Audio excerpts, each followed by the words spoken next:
Well, it is here. Yeah. And I like Stella's. Yeah, Yeah, it's so- good, quick, easy drink of beer. Yeah, I mean, it's not a heavy type beer, and find yourself on a nice hot day that's Fast. it's what you want. So Excellent. I guess All right, so let me start with, I'm with Al Declercq. Yeah. You are on the Fine Yacht Wizard, and you guys finished this morning. Give me the quick rundown on your race.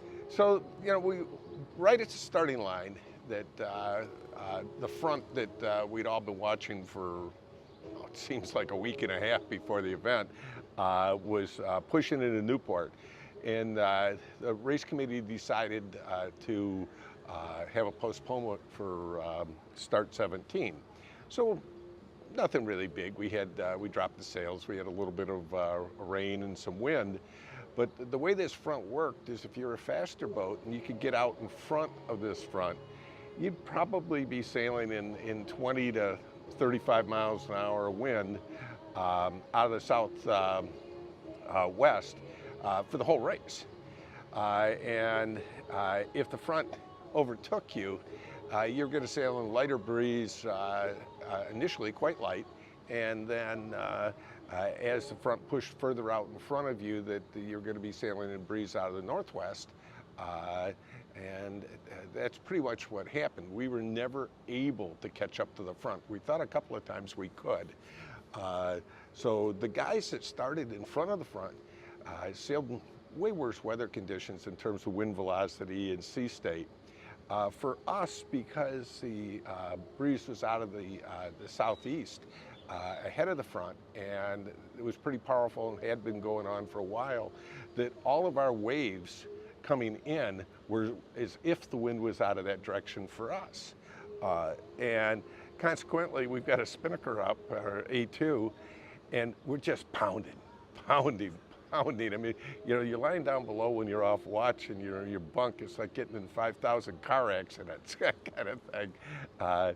Who's driving this bus Yeah. anyway? Yeah, trust me, they're all bad. It didn't matter. At first you're looking at the guy saying, well, we got to be able to do better than this, but we weren't. And I was pretty shocked that our A2 made about 10 hours of that pounding, and we actually blew 3 tack lines up.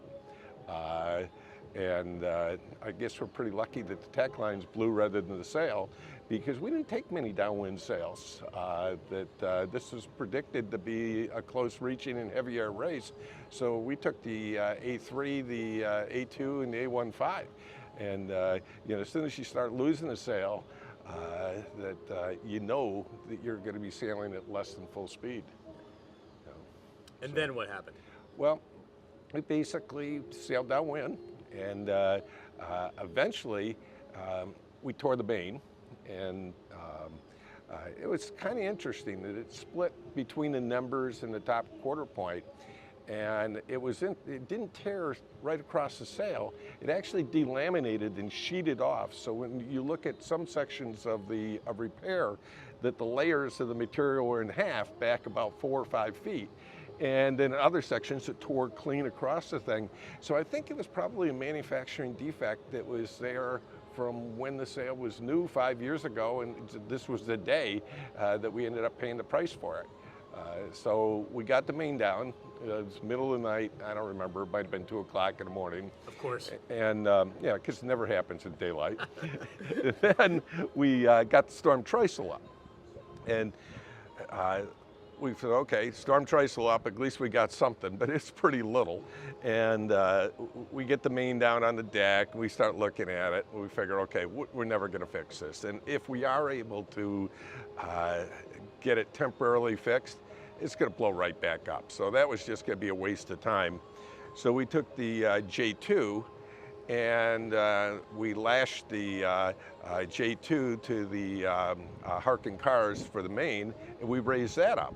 And the luff length is actually perfect, same length as the main, and the foot was reasonable, but of course there's no roach and that type of thing. So I'd say the sail is probably in the neighborhood of 2/3 the size of a regular main.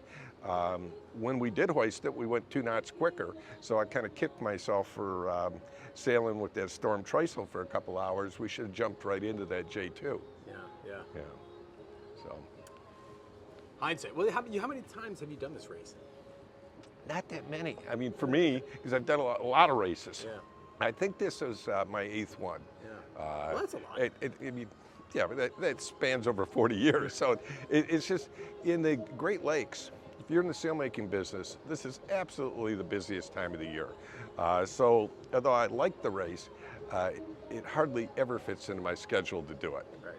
And you know, there's a lot of great races I've done quite a few more of. So back to the mainsail, but these are these great sort of moments of seamanship, right? Where these are good learning lessons, right? Before you sort of panic and go to the storm trysail. Had it ever been sort of the mechanics of setting the J2 up as a mainsail? I've actually done it twice before, so it knew what to do, and we had a great crew on the boat. That Fred Detweiler and Bruce Aiken put together a nice mix of pro sailors and their pals, and I thought the boat was very well sailed. And several of the guys I'd never sailed with before, and I was truly impressed. I mean, we were fortunate to have them. Do you? I mean, when we were watching the tracker, it seemed like your pace was still plenty good. Your angles were good. You felt like, well, you were sailing the boat as best you could, right? Yeah, I mean, the pace is good, but let's just say that you go 20 hours going a knot and a half slow. Well, if this were a short race, it wouldn't much matter, but now you're 24 miles further back than you would have been just because you're going a knot and a half slow. So, I mean, that's the price you pay when you have to sail in a less than efficient manner for such a long time period.